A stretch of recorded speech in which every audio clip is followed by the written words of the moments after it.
C'est la deuxième fois que nous voyons le nom d'Abimelech, c'est au chapitre 20 qu'on trouve la première rencontre.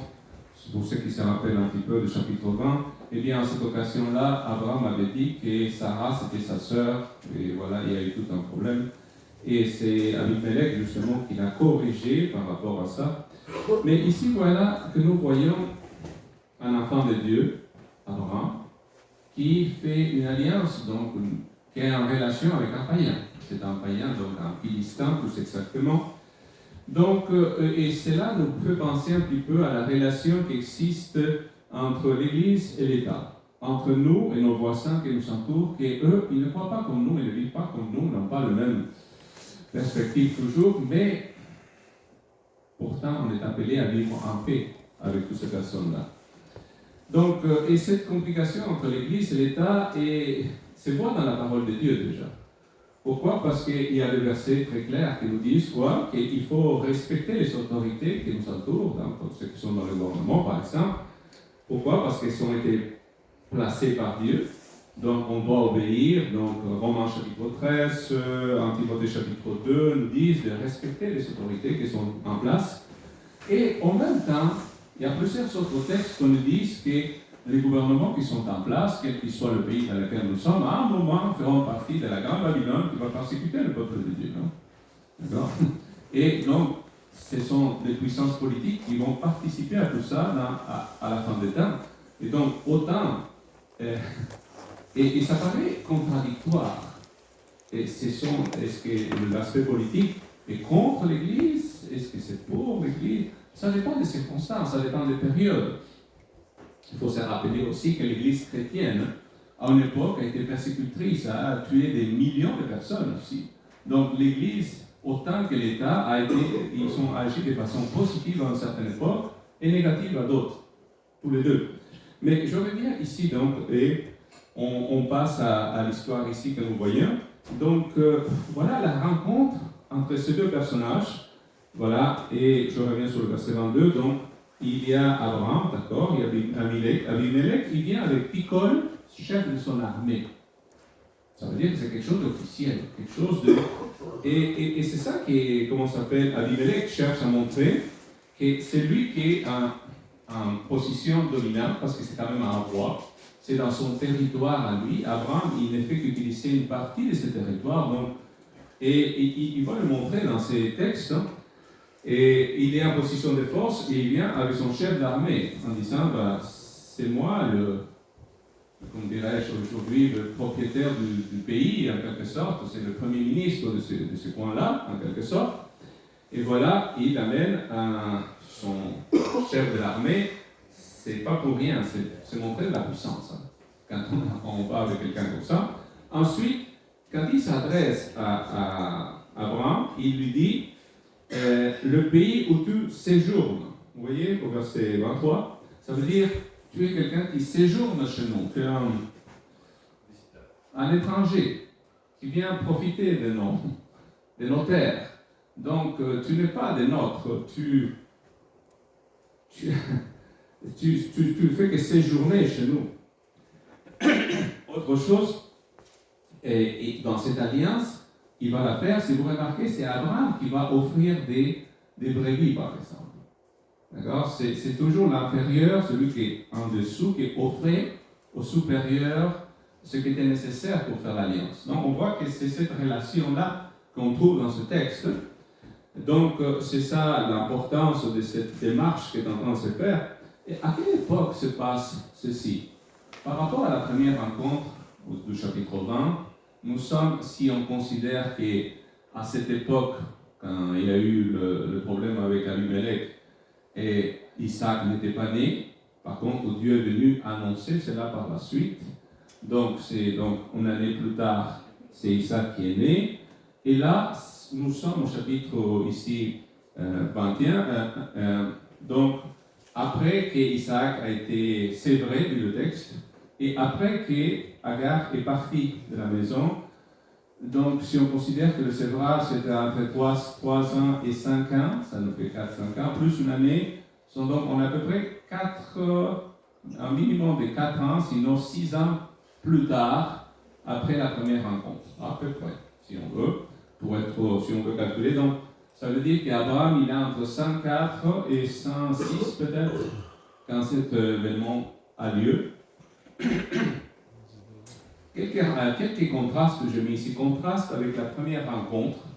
Si vous remarquez, dans la première rencontre, et celui qui a été réprimandé, c'est qui? C'est Abraham, parce qu'il avait menti. Ici, dans ce texte, c'est qui est réprimandé? C'est Abimelech. Pourquoi? Parce qu'il y a des gens à lui qui ont pris un puits qui appartenait à Abraham. Donc, les choses sont un petit peu à l'inverse. Ensuite, dans la première rencontre, c'est qui a fait les cadeaux? Celui qui a fait les cadeaux, c'est Abraham. Pardon, Abimelech, qui a offert à Abraham pour Sarah et tout ça. Et ici, celui qui fait les cadeaux, c'est Abraham. C'est un petit peu à l'envers des choses. Et enfin, dans la première rencontre, et celui qui fait des reproches l'un à l'autre, c'est qui? C'est Abimelech qui fait des reproches à Abraham. Ici, c'est Abraham qui fait des reproches à Abimelech. Mais dans les deux cas, ils finissent par faire la paix tous les deux. Donc ça ressemble quand même, c'est pas la même histoire, ça change les circonstances. Et donc, voilà les contrastes un petit peu, mais allons voir donc la demande d'Abimelech. Qu'est-ce qu'il veut, qu'est-ce qu'il cherche? D'accord? Abimelech, il dit, il veut la paix. Il veut la paix avec qui? Avec Abraham. Mais Abraham, c'est juste un étranger qui habite chez eux. Pourquoi faire la paix avec un touriste qui habite chez eux? Parce que cet homme, il faut se rappeler d'une chose, c'est pour l'histoire qui précède. Abraham, avec 318 de ses serviteurs, ont réussi à battre 4 rois qui avaient saccagé Sodome, Gomorrhe, Admar, Saboïm, et il les avait ramenés avec lui. Ça veut dire que cet homme, il est assez fort quand même. Il est un guerrier. Autre chose, comme il va le dire dans la suite, Dieu le bénit. Ça veut dire la situation d'Abraham est de plus en plus puissante. Il devient de plus en plus puissant et ses serviteurs et ses propriétés sont de plus en plus nombreuses. Donc, Abimelech veut s'assurer qu'il n'y aura pas de problème entre cet homme-là et plus tard ses descendants, parce qu'on ne sait pas ce qui va passer dans le futur. Il veut s'assurer que les choses vont rester en bon terme, on pourrait dire. Donc, et voilà, c'est ça la raison. Donc, quel est le motif? Le motif, c'est faire une alliance. D'accord? À l'époque, les gens font des alliances et ils font des sacrifices. On a déjà vu l'alliance de Dieu avec Abraham il y a quelques temps. Et donc, voilà, la motivation, et le texte dit, Abimelech et Picol, le capitaine en chef de son armée, parlaient à Abraham disant, Dieu est avec toi dans tout ce que tu fais. Qu'est-ce qui fait que Abimelech va voir Abraham? C'est qu'il voit la main de Dieu sur Abraham. Dieu bénit Abraham. Donc, je mis une petite liste ici. Premièrement, Dieu avait fait des promesses à Abraham, oui ou non? Oui. Eh bien, Dieu est en train d'accomplir les promesses qu'il avait faites. Eh bien, et ça se voit dans sa prospérité déjà. Mais ça se voit déjà, il faut se rappeler, Sarah était stérile. Et voilà qu'à son âge très très avancé, elle vient d'avoir un enfant. Et cela, ça montre que cet homme est béni de Dieu. Ce n'est pas tout le monde qui peut avoir des enfants avec une femme aussi âgée dans ces circonstances-là. Il y a quelque chose de surnaturel dans cet homme, et c'est quelque chose d'incroyable, quelque chose de particulier à cet homme. Et il voit par ses propriétés et par tout ce qu'il a, que Dieu bénit Abraham. Et c'est là, se voit donc que les promesses. Mais il dit, et c'est ça, je mets ici, la foi d'Abraham. C'est sa foi qui se voit, parce que je me dis, c'est à peu près 4 ans avant qu'il a trompé. Il a dit que c'était sa femme. Vous vous rappelez-vous de l'histoire, hein? D'accord? Je m'aurais mis à la place d'Abimelech, je me suis dit, c'est un menteur. Lui cherchait à faire une alliance avec cet homme, peut-être qu'il va dire aujourd'hui une chose et après il va être une autre. Qui peut faire confiance à quelqu'un qui se dit chrétien? Parce qu'il y a des gens qui sont chrétiens, qui ont fait des choses, et après, qui va leur faire confiance? Chrétiens qu'ils sont. Pourquoi? Parce qu'ils sont mentis, ils sont trompés, ils ont fait des choses qui sont incorrectes. Mais Abimelech, il cherche quand même à faire une alliance avec cet homme. Avec Abraham. Ça veut dire que durant ces années qui ont suivi depuis la dernière rencontre, Abraham a changé. Abimelech, il voit dans la vie d'Abraham que cet homme, c'est un enfant de Dieu. Que Dieu, non seulement l'a béni, mais il se comporte comme un enfant de Dieu, il vit comme un enfant de Dieu. Et peut-être il a menti à une occasion, mais désormais, il a changé dans son attitude. Alors, et je me dis, en tant que chrétien que nous sommes, est-ce que les autres, est-ce que ces gens-là qui nous entourent, est-ce qu'ils voient la main de Dieu en nous? Parce que c'est vrai que comme Abraham, des fois, nous ne sommes pas aussi bons et chrétiens que nous pouvons l'être, que nous devrions l'être. Mais est-ce que ces gens-là, ils voient en nous des enfants, des personnes avec qui ils voudraient faire des alliances, comme ici dans ce cas-là? Notre présence dans la communauté dans laquelle nous sommes, je me dis, si notre église ici à Granby disparaissait, est-ce que les voisins se rendraient compte? Est-ce que ça ferait une différence? Et si ça ne fait pas une différence, ça veut dire qu'on n'a pas beaucoup d'influence sur le monde qui nous entoure, d'une certaine façon. Quelle place occupe-t-on ici, à cette place? D'accord? Quelle place occupons-nous ici au Québec? Si toutes les Adventistes disparaissaient d'un coup, qu'est-ce que ça ferait comme changement? Parce que les gens qui nous entourent, est-ce qu'ils se diraient que c'est vraiment dommage? Ou est-ce qu'ils se disent, est-ce que Dieu vraiment bénit ces gens-là? Dieu est avec ces personnes-là, c'est vraiment des gens fidèles, etc. D'accord? Donc, et je dis enfin, une politique saine. Je dis ça par rapport à Abimelech. Il veut faire une alliance avec des justes, avec des chrétiens. Ce n'est pas tout le monde qui fait ça. Ce n'est pas tout le gouvernement qui cherche à faire ça. Ici, ces dirigeants cherchent à être en faveur de justes. Et malheureusement, la réalité, c'est que dans notre monde ici, dans la société dans laquelle nous sommes, les gouvernements, en général, veulent être en accord avec ceux qui s'occupent du loto. Ils courtisent les solutionnistes, les fabricants des vendeurs d'alcool, de tabac, de drogue, ça oui. Mais les justes, ici déjà dans le pays dans lequel nous sommes, on n'autorise pas toujours aux gens qui ont démontré qu'on est chrétien par les choses qu'on porte. D'accord? Donc, d'afficher des symboles religieux, de prier ou de lire la Bible à certaines places, c'est interdit déjà. Donc, on est plus du côté de ceux qui ne croient pas que de ceux qui croient. D'accord? Et donc, je passe aux spécifications de l'alliance. Qu'est-ce qu'il est en train de dire? Je reviens sur le verset 23. Donc, il dit, maintenant, donc, jure-moi ici par Dieu que tu n'agiras pas faussement avec moi, ni avec mon fils, ni avec le fils de mon fils, mais selon la bonté que je t'ai faite, tu me feras, ainsi qu'au pays où tu as séjourné. Je vois ici au moins 4 choses. Je mis donc l'intégrité, premièrement. Tu agiras pas faussement. Quand il dit ça, il est en train de rappeler quoi? Le mensonge d'abord. Tu m'as menti avant, tu ne vas pas me faire ça encore. En gros. Et ça blesse. Ça blesse quand on te rappelle ton péché passé.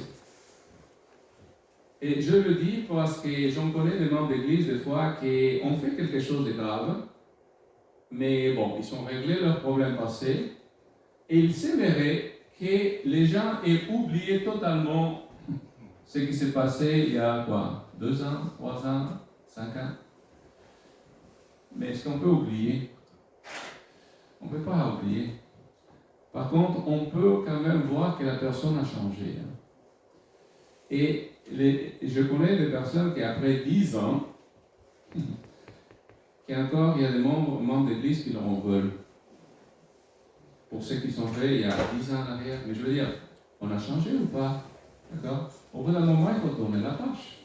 Il faut accepter que la personne n'est plus celle qui a été à une époque. Autrement, on ne donne pas de deuxième chance. Dieu nous donne des deuxièmes chances, mais parfois, ce n'est pas nos frères et sœurs d'église qui nous donnent des deuxièmes chances. Mais voilà, donc c'est... La seule chose que j'ai dit, c'est qu'il faut souvent beaucoup de temps avant de prouver qu'on a vraiment changé. Et il faut s'attendre à que des fois, certains te rappellent des choses que tu as faites dans le passé. Je mets ici la durée de l'alliance.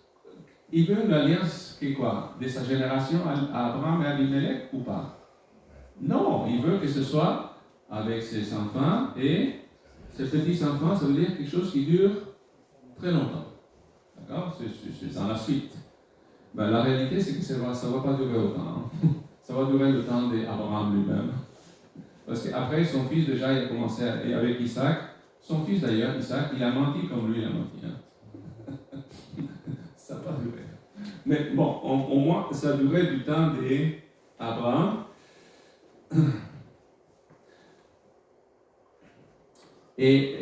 Mais voilà, c'est ça l'engagement que qui Abimelech il veut. C'est un engagement à vie, et même au-delà de cela. Mais qui s'engage aujourd'hui dans l'Église de façon aussi permanente que ça? Je dis ça pourquoi? Parce que dans nos églises, et en général dans nos églises ici, pas seulement au Québec, mais un peu partout, des membres qui s'engagent à vie pour quelque chose, il n'y en a pas beaucoup. Hein. Et on aime toujours le temporaire. On veut que Dieu s'engage envers nous pour toute la vie. Mais nous engager envers Dieu pour toute la vie, non. C'est trop demandé. On veut bien faire quelque chose pour Dieu pour un certain temps, mais pas à vie. Et surtout, s'il n'y a pas d'engagement à vie dans une alliance, cette alliance ne va pas durer. Hein. Et c'est ça le problème qui arrive dans bien des occasions à laquelle les gens signent quelque chose et ils ne s'engagent pas à vie hein, dans un mariage ou bien d'autres événements. Donc, ici, je continue. La bonté, c'est ça qui est utilisé. C'est le mot bonté qui est utilisé. Et lui, c'est quoi traduit? La même bienveillance que j'ai eue pour toi, lui dit-il. Je veux que tu sois aussi bon. Quand on utilise ce mot bon dans leur langage à eux d'époque, ça veut dire je veux qu'on soit en paix, quoi, dans une bonne relation. Parce que le mot shalom en hébreu veut dire bonté aussi. Hein, donc tout ça, c'est dans cet ensemble. C'est-à-dire être honnête, se respecter et vivre dans l'honnêteté avec l'autre. Détail, il a quand même menti par rapport à Sarah. Hein. Donc, et c'est pour ça qu'il a